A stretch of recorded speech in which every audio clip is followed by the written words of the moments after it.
Welcome to Blood Trails, a podcast that features world's worst crimes. My name is Chase Austin, best-selling author of Sam Wick and Axel Monk thriller series.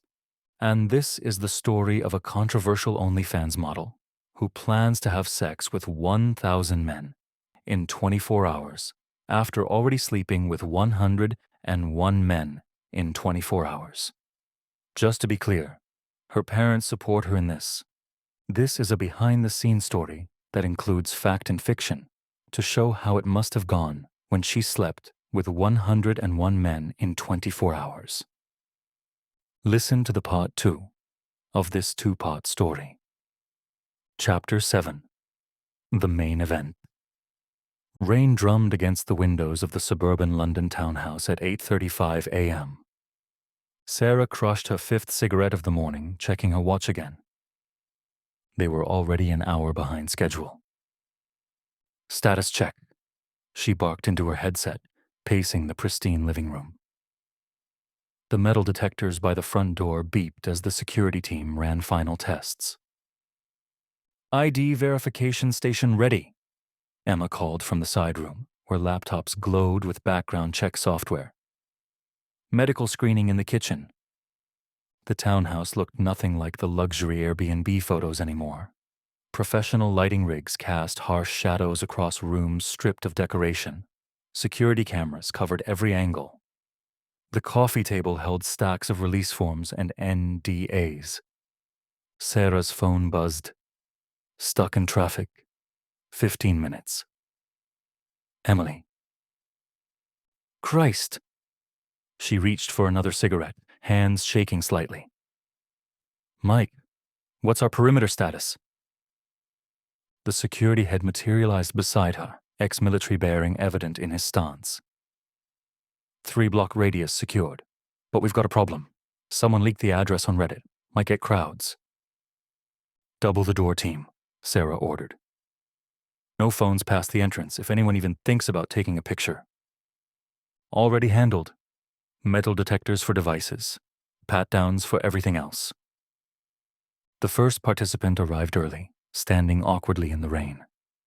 Swiss accent, Rolex watch, designer briefcase.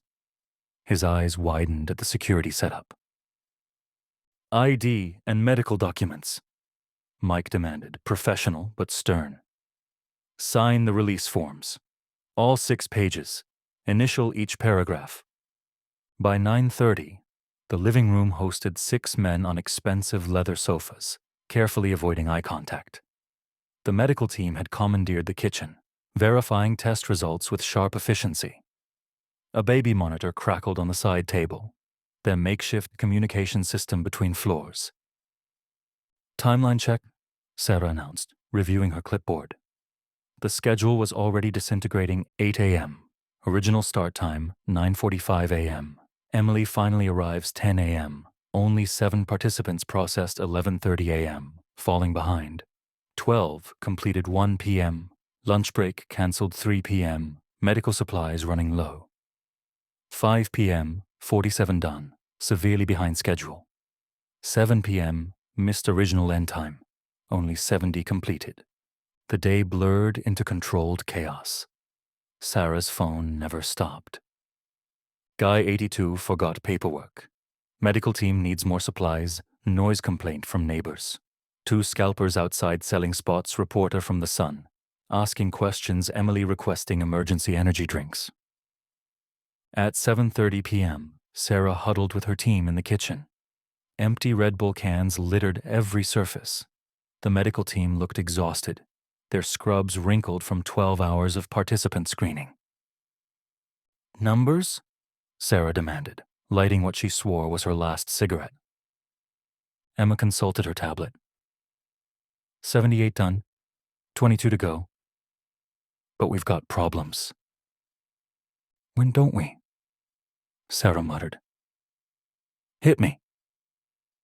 Guy number 82 showed up without paperwork. Claims his printer broke. Guy 86 is trying to negotiate special requests. The neighbors have called noise complaints twice and... She hesitated. There's a crowd gathering outside. Mike appeared, fresh from rotating his security team. It's worse than that. Found 3 guys trying to film through upstairs windows. Caught someone attempting to deliver a hidden camera disguised as a water bottle. And that Sun reporter is back, this time claiming to be a delivery driver. The baby monitor crackled. Emily's voice, somehow still energetic. Need more electrolytes up here? Sarah grabbed their last case of sports drinks.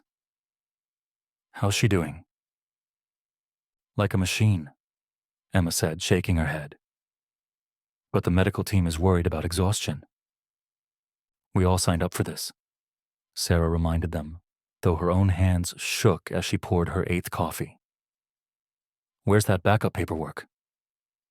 A commotion erupted from the front room. Mike rushed out, hand to his earpiece. Sarah followed, clipboard ready for whatever fresh disaster awaited. 2 participants were arguing about cue positions. A third had pulled out his phone, violating their strict no-device policy. The medical team's printer had jammed, backing up the verification process. And through it all, the baby monitor kept crackling with requests from upstairs. Enough, Sarah shouted. The room fell silent. You, she pointed to the phone guy. Out. No refunds. You 2, back in line or leave. Everyone else, paperwork out, phones away or find the door. Order restored. She retreated to her command center, a folding table covered in scheduling spreadsheets and emergency contact numbers. Her phone buzzed with a message from Emily's mother. Is she okay? Should I be worried? Sarah stared at it, unsure how to respond. Another buzz. Guy 91 threatening to post online unless he got priority access. Then Guy 44 demanding a refund because of the wait times. The medical team needed more supplies. Security reported 2 more scalpers outside. When this is over, she announced to no one in particular, I'm becoming an accountant. By 10 p.m., they were in the final stretch. The cleanup crew waited discreetly in their van outside. The medical team had started packing their less essential equipment. Even the crowd of onlookers had thinned in the cold London rain. Mike appeared with fresh coffee. Real coffee this time, not the instant stuff they'd been surviving on. Almost there. Last group in processing now. Sarah nodded, too exhausted for words. Her clipboard showed the impossible. They'd actually done it. Somehow, through sheer determination and enough Red Bull to fill the Thames, they'd pulled it off. At 10:45 p.m., it was over. The townhouse looked surprisingly normal, considering. The security team did a final sweep while cleaners erased all evidence of their presence. Car for Emily? Mike asked. 10 minutes out, Emma confirmed, already coordinating tomorrow's damage control. Sarah's phone buzzed one last time. A message from Emily. Already thinking bigger? How about 200 next time? She deleted it without responding. Some records were better left unbroken. As they packed up the last equipment, Sarah found her crumpled pack of cigarettes. One left. She lit it, hands finally steady, and looked around the empty townhouse. Never again, she said firmly. Emma laughed, sorting through release forms. That's what you said after the 37 guy event. Meant it then too. But they both knew. In this industry, there was always someone ready to break the next record, push the next boundary, set the next impossible goal, and somehow, they'd be there, making it happen. Sarah's phone buzzed again. Another message from Emily. Think we can get the O2 Arena next time? She turned off her phone. Tomorrow's problems could wait.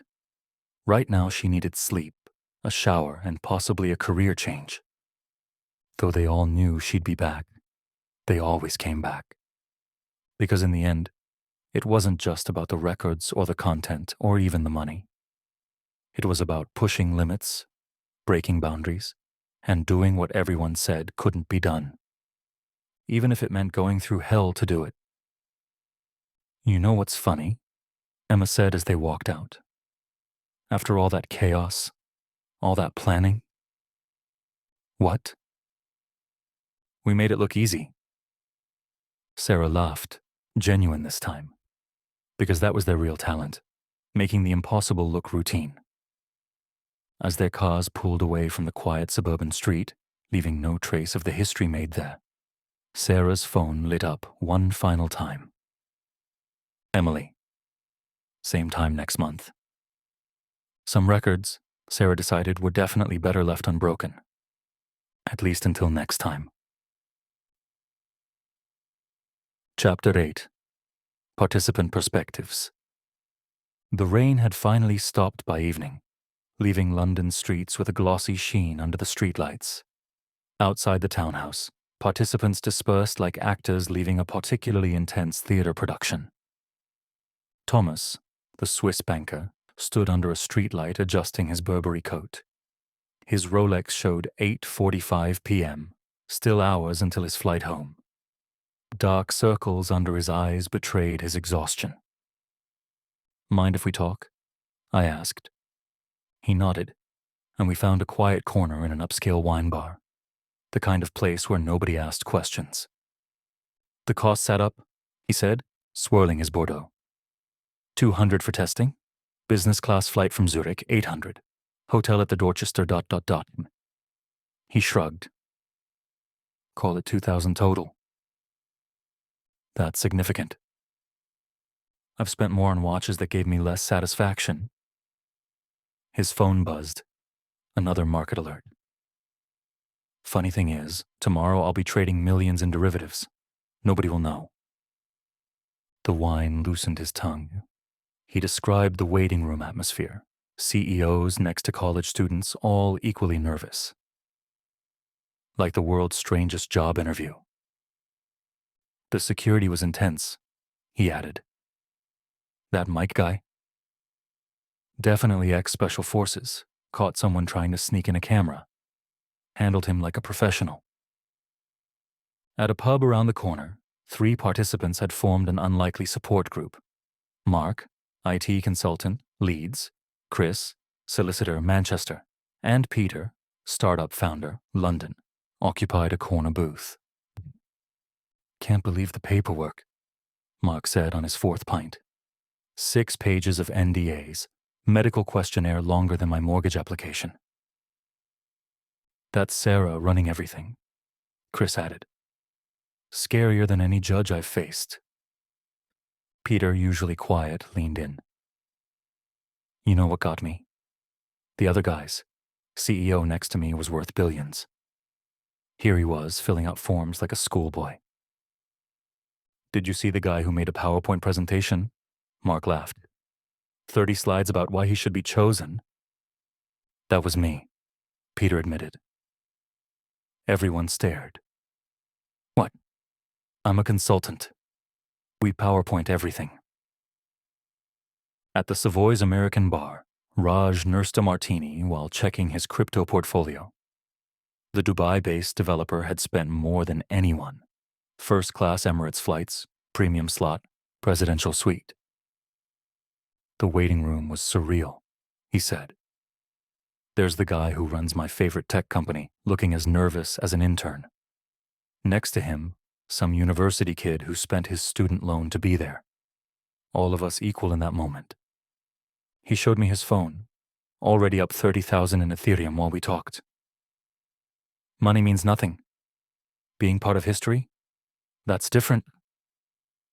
James, 23, had a different perspective. I found him at a McDonald's, stress-eating nuggets. "Spent everything I had," he said, dunking a nugget aggressively. "Testing, train ticket, hotel, even borrowed from my brother." He lowered his voice. "Don't think it was worth it." "Why not?" "Too clinical, like a doctor's appointment with a weird waiting room. That magician, though, he was good. Made my watch disappear. Still haven't found it, actually." David, the reality TV semi-celebrity, held court at Chiltern Firehouse. His manager hovered nearby, worried about optics. Had to be part of it, he said, perfectly aware of phones recording him.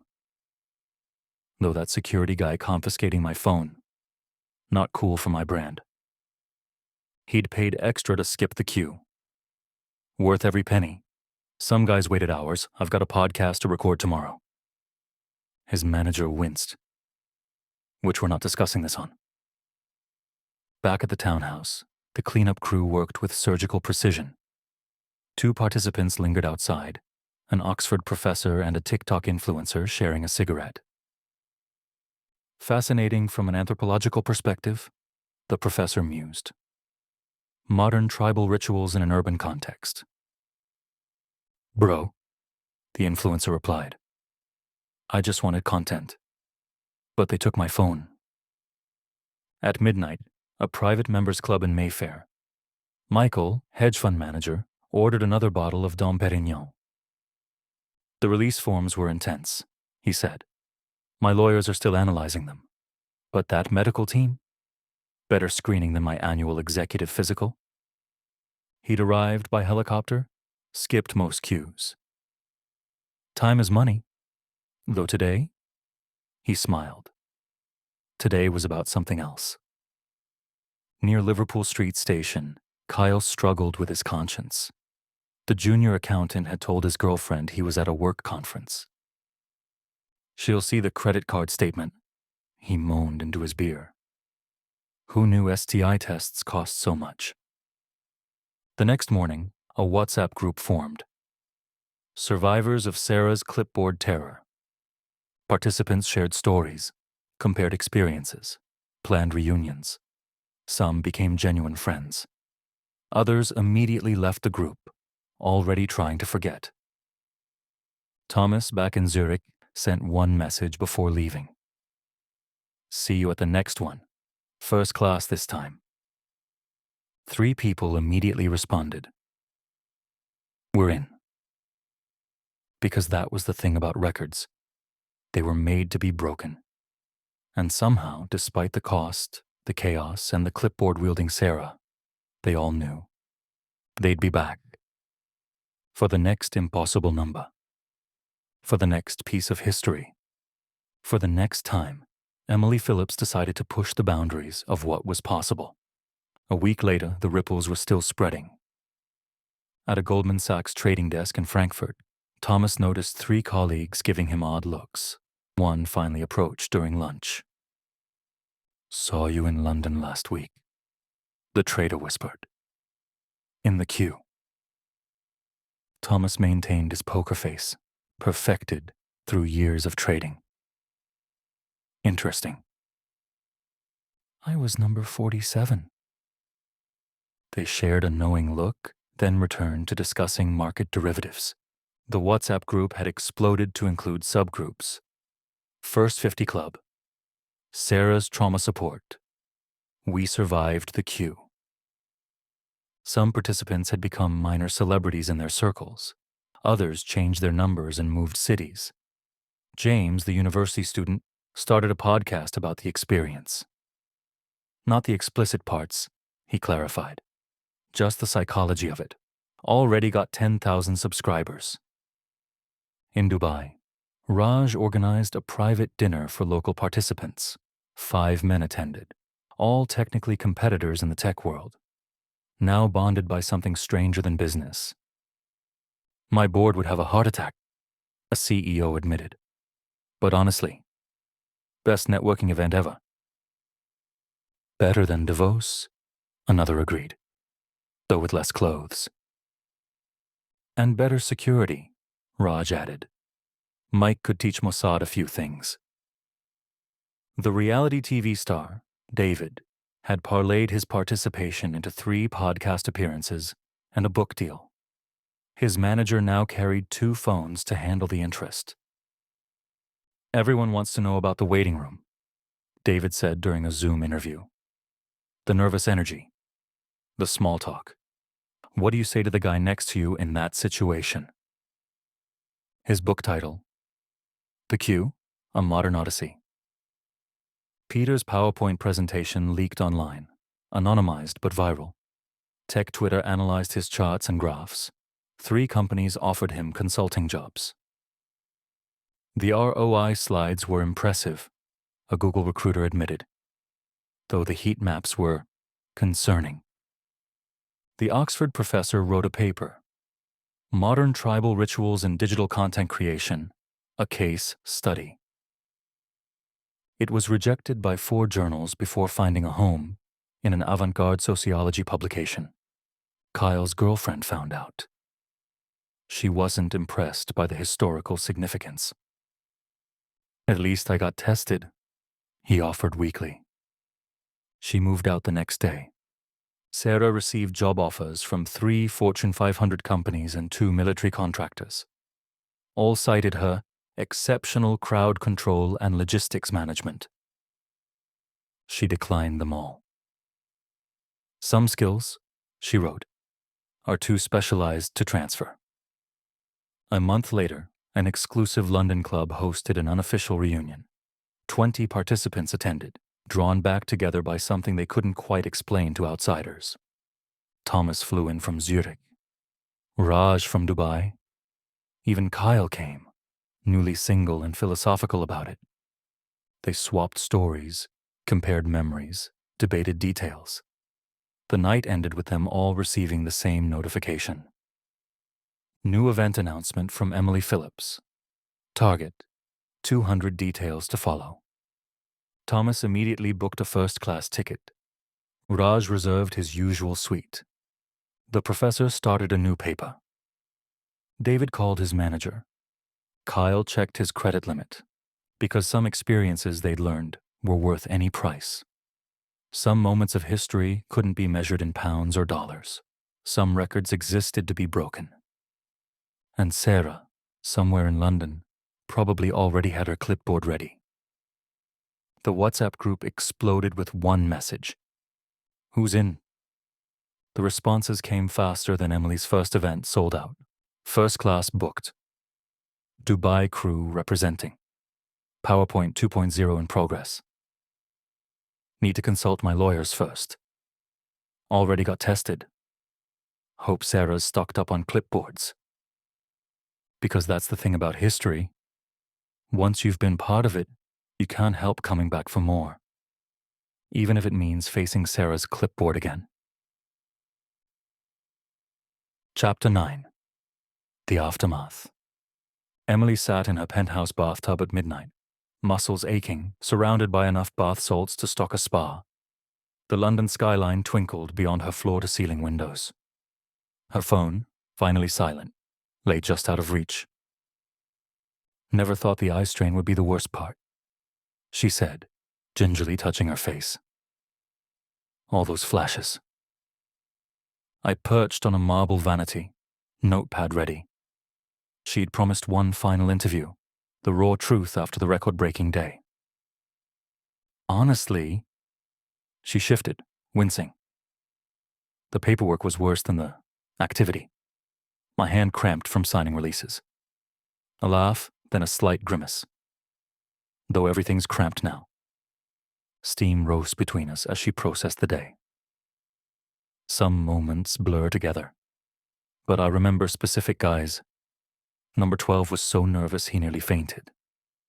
Number 43 brought roses. Who brings roses to this kind of thing? Her phone buzzed. Sarah checking in. Medical team wants to schedule follow-up. Also, you're trending in 8 countries. The weirdest part, Emily continued, ignoring the message. The small talk. What do you say to someone in that situation? One guy tried discussing cryptocurrency, another told me about his stamp collection. She reached for her water bottle. Electrolytes, doctor's orders. Everyone says it must have been so wild, so crazy. But honestly, parts were boring, clinical, like an assembly line but with more NDAs. The medical team was incredible, Emily said, adding more hot water. But some guys weren't ready for how medical it would be. Vitals checks, hydration monitoring. One guy complained it felt like a hospital with mood lighting. Sarah appeared in the doorway, still in her event coordinator clothes, clipboard permanently attached to her hand. "Numbers are in," she announced. "Social media engagement up 300%. Subscriber growth off the charts, but—" She hesitated. "But what?" "Your mom's called 8 times." Emily sank deeper into the bubbles. "Did anyone actually enjoy it?" she asked quietly. "Like, really enjoy it? Or was it just about being part of some record?" Sarah consulted her clipboard. Guy 72 left a 5-star review, though he also proposed marriage. Guy 89 wants to invest in your next project. The one with the PowerPoint presentation is already working on a sequel presentation. Not what I asked. A moment of silence broken only by distant London traffic. Some guys looked disappointed, Emily admitted. Like they expected, I don't know, porn-style drama. Instead, they got medical screenings and Mike's security pat-downs. One guy said it was like going through airport security, but with more awkward small talk. Her phone buzzed again. Another message from the medical team. "Blood pressure stable. Inflammation normal. Recommend 48-hour rest minimum." The waiting room dynamics were fascinating, Sarah added. CEOs making small talk with college students, that tech billionaire discussing Nintendo games with the Deliveroo driver, the reality TV guy trying to network while filling out medical forms. Emily attempted to stretch, then thought better of it. "Remember the guy who brought his own lighting setup? Mike confiscated it, along with 3 hidden cameras, 6 unauthorized phones, and someone's autobiography manuscript they wanted signed." "The cleanup crew found interesting things," Sarah continued, checking her list. 14 single socks, 3 wedding rings, still trying to figure out whose. A PowerPoint printout titled, "Why I Should Be First," and enough energy drink cans to fill a recycling center. Emily's phone lit up with another notification. Documentary crews bidding for rights. Netflix interested. Would I recommend it? Emily mused, answering my original question. Depends. As a business move? Absolutely. The numbers are insane. As a personal experience? She paused. It's like running a marathon, while doing taxes, in a fishbowl. Sarah's clipboard rattled with new papers. Speaking of business, we've got offers. Reality show pitches, book deals. 3 adult toy companies want signature products. Already? Emily looked impressed, despite her exhaustion. The internet moves fast. Emily Phillips 100 is trending. You've got marriage proposals from 4 countries. 2 companies want to sponsor your next event. Someone started a religion based on you. A religion? Small but enthusiastic membership. Emily laughed, then winced again. What's their doctrine? Better not to ask. Sarah checked her phone. Also, the Airbnb host left a review. Just a lot of exclamation points and question marks. Fair enough. The medical team had left detailed recovery instructions. Rest, hydration, anti-inflammatory medication. No strenuous activity for a week. No high heels for 3 days. Something about pH balance. The weird thing is, Emily said, staring at the London lights. Parts of it were almost boring. Like by guy 50, you're thinking about your grocery list. Guy 70, planning dinner. By 90, wondering if you left the oven on. Sarah snorted. You didn't. We checked. Twice. The guys probably imagined wild chaos. Instead, they got numbered tickets and hand sanitizer stations. Her phone buzzed one final time. Guy 100, requesting second appointment. Says first was rush. Delete that, she told Sarah. Some records stand better unchanged. But they all knew. Somewhere out there, someone was already planning to break her record. That's how the industry worked. Push boundaries, set records, break them again. Would I do it again? Emily looked at her pruning fingers. Ask me in a week. Right now, I just want sleep. And maybe a neck massage. Sarah checked her clipboard one last time. Speaking of which, 3 masseuses are on standby.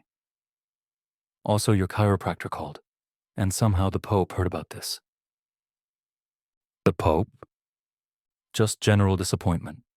Nothing specific. Emily finally smiled, her first genuine one since the event ended. Worth it, though. Not for the record, not for the money, but because everyone said it couldn't be done. She sat up straighter, immediately regretted it. That's the real high. Doing the impossible. Making history. Even if history needs this many bath salts to recover. Sarah's phone chimed. Twitter's calling you a feminist icon. Also a sign of the apocalypse. Depending on which thread you read. Split the difference, Emily said. Call me an apocalyptic icon. The night grew later. London's lights twinkled like distant cameras. Somewhere, 100 men were processing their part in history. Some proud, some ashamed, all changed in ways they couldn't quite explain to their therapists. And in her bath, Emily Phillips, record holder, entrepreneur, apocalyptic icon, finally allowed herself to feel it all. Next time, she murmured, half asleep, we charge double. Sarah just made a note on her clipboard. Because there would be a next time. There was always a next time. That's how history worked. One record-breaking bath at a time. 3 days later, in her Chelsea office, Emily reviewed the event data with her team. Spreadsheets covered every screen, tracking everything from participant demographics to hydration metrics. The numbers are fascinating, Emma said, pulling up charts.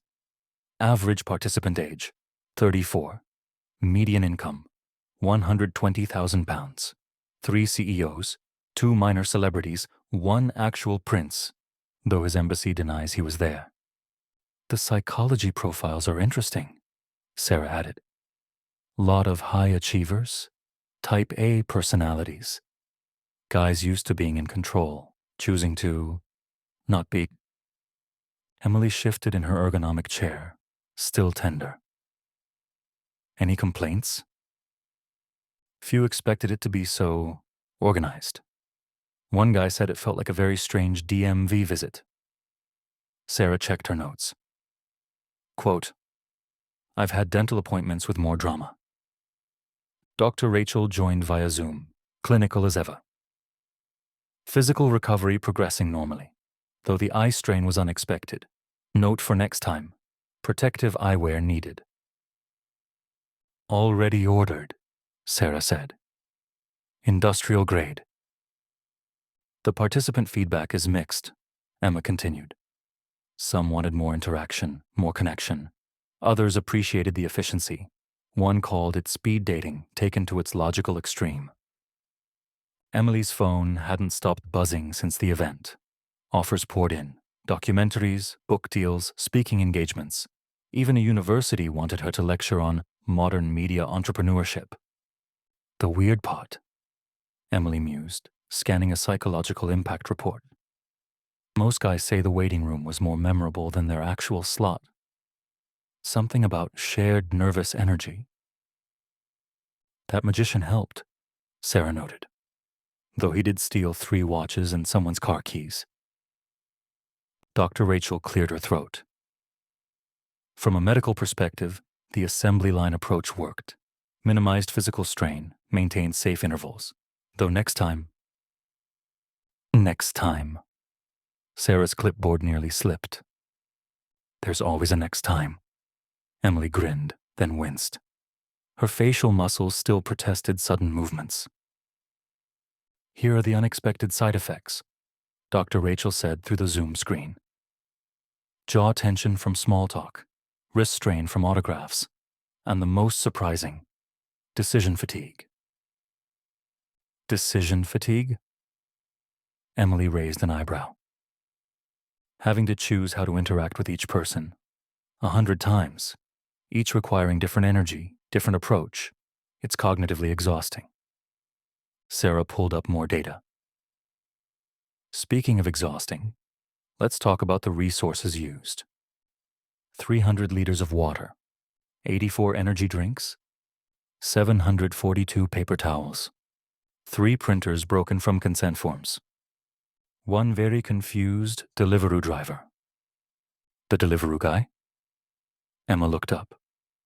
He didn't. No, Sarah said.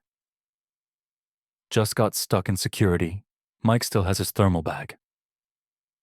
Emily scrolled through participant feedback on her tablet. Weirdest networking event ever. Star.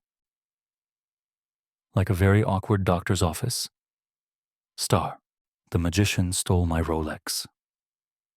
Star. Does this count as a business expense? Star. Can I get CPD points for this? Star. The cleanup crew found more stuff, Emma added. 13 business cards, 4 marriage proposals written on napkins, 1 Harvard MBA application essay. Apparently this was his demonstration of leadership. Did he get in? Emily asked. Still pending, but his GMAT scores were impressive. The medical report continued detailing recovery metrics. Heart rate normalized after 48 hours. Muscle fatigue within expected parameters. Vocal strain from excessive small talk about cryptocurrency. Next time, Sarah said, already planning.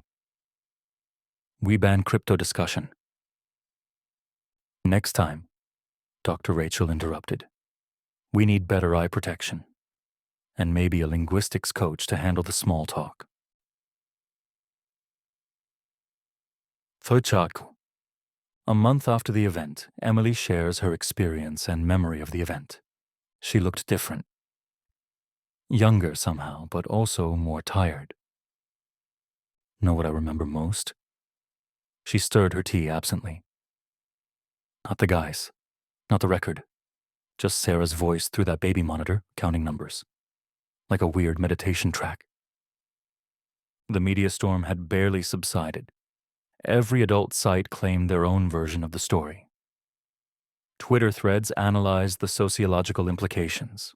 3 universities had requested research access. People ask if I dissociated during it. She continued, watching dog walkers pass by. Truth is, I started dissociating during the paperwork. By guy 20, I was thinking about redecorating my kitchen. By 50, planning Christmas presents. By 80, ... She shrugged, wondering if I'd left my straighteners on. The cafe's normality seemed to help her open up. Here, she wasn't Emily Phillips, record breaker, content creator, industry pioneer. Just a tired 23-year-old trying to process something unprecedented. The pressure, though. She paused, choosing words carefully. Everyone wanted their moment to be special, their 5 minutes to be memorable. Try being memorable 100 times in one day. The weirdest part was the performance pressure, Emily said, ordering a second tea. Not just physically, everyone wanted their slot to be special, like each guy thought he'd be different, better, more memorable. She laughed softly. One guy brought a business plan, said afterward was the perfect time to discuss his startup. Another tried teaching me Python coding. In those 5 minutes, the autumn wind rustled fallen leaves across the cafe patio. A month after the event, the physical marks had faded. The mental processing was taking longer. You start categorizing them, she continued. The nervous ones, the overconfident ones, the ones who talk too much. Guy 57 spent his entire time explaining Bitcoin. Guy 84 wanted to discuss his divorce. Sarah had compiled the data, 23 marriage proposals, 46 business pitches. 12 guys cried afterward. 3 offered to fund her next venture. 1 tried to recruit her to his MLM scheme. Some guys brought gifts, Emily remembered. like it was a first date. One brought a PowerPoint presentation about his performance goals. Another had a spreadsheet of his training regime. The industry impact was undeniable. Every creator now wanted their own record-breaking event. Supply companies had started marketing marathon packages. Security firms offered high-volume event management. But nobody talks about the boring parts, Emily said. The endless paperwork, health screenings, insurance forms. One guy's lawyer called mid-event to discuss intellectual property rights. The industry changed overnight, Emily said, watching raindrops race down the cafe window. Now everyone wants their own record, but they don't understand the infrastructure needed, the legal team alone. Sarah's final report sat unopened on her phone. 24 potential lawsuits avoided. 3 marriage contracts nullified. 1 attempt to claim squatters' rights at the Airbnb. £47,000 in legal fees. 16 cease and desist letters to copycat events. Other creators call daily for advice, she continued. They think it's just about endurance. Nobody asks about the psychological prep, the security protocols, the medical contingencies. A notification lit up her phone. Another documentary offer. Netflix this time.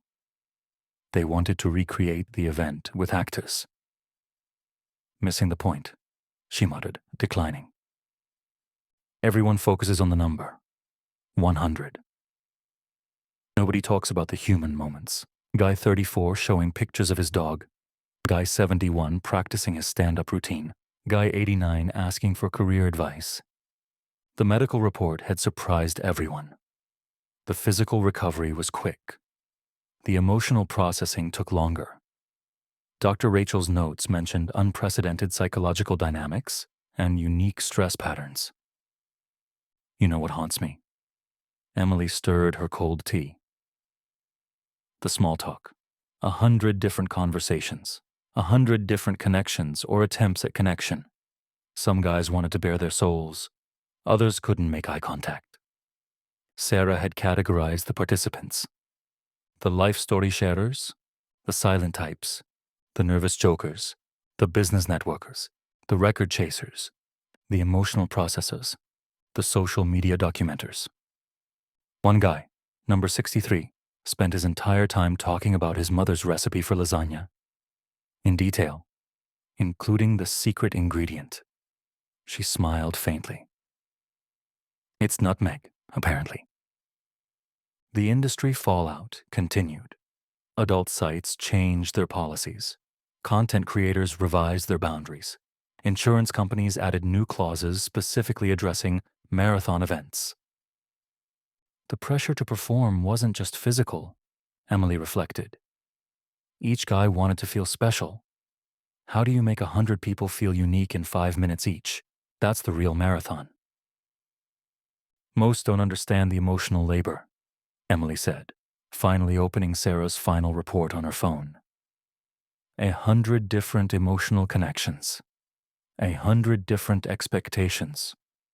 It's like being a therapist, entertainer, and performer all at once. The psychological assessment was revealing 42% of participants tried to establish emotional connection. 28% treated it purely as a transaction. 15% spent most time talking about themselves. 12% tried to pitch business ideas. 3% proposed marriage or long-term relationships. The dissociation started early, she continued, pushing away her cold tea. By guy 30, I was planning my grocery list. By 50, mentally redecorating my flat. By 70, composing emails in my head. Sarah joined us, clipboard permanently attached even off-duty. Tell them about the guy who brought his resume. Emily laughed. Number 88, said his career advisor told him to network everywhere. Literally handed me his CV after, asked about our company's dental plan. The industry analysis was staggering. Content subscription rates up 300%.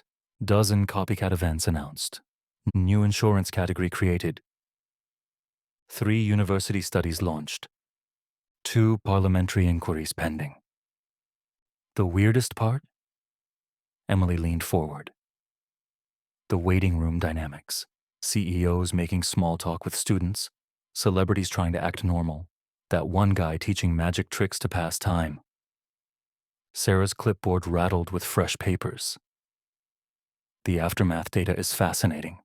20 participants started therapy. 30 joined gyms. 1 became a monk. A monk? Said the experience was spiritually enlightening, though that might have been the dehydration.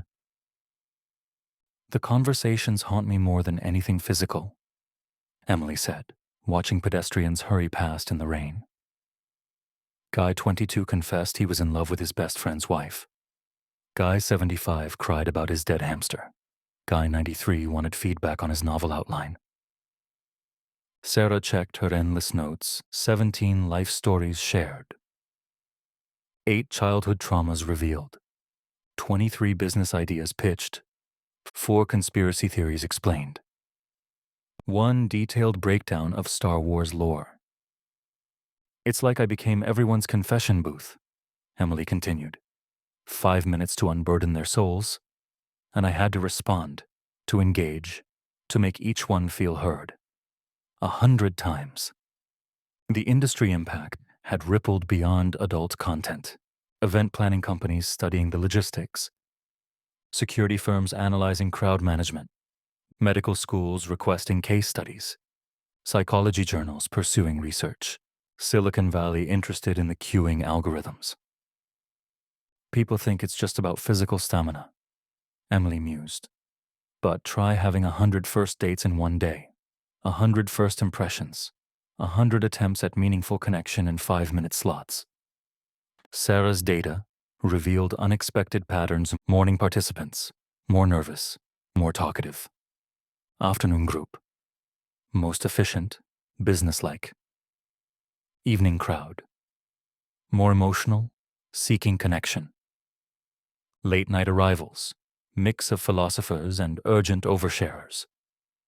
One guy, number 97, spent his entire time explaining why Breaking Bad is better than The Wire, with charts.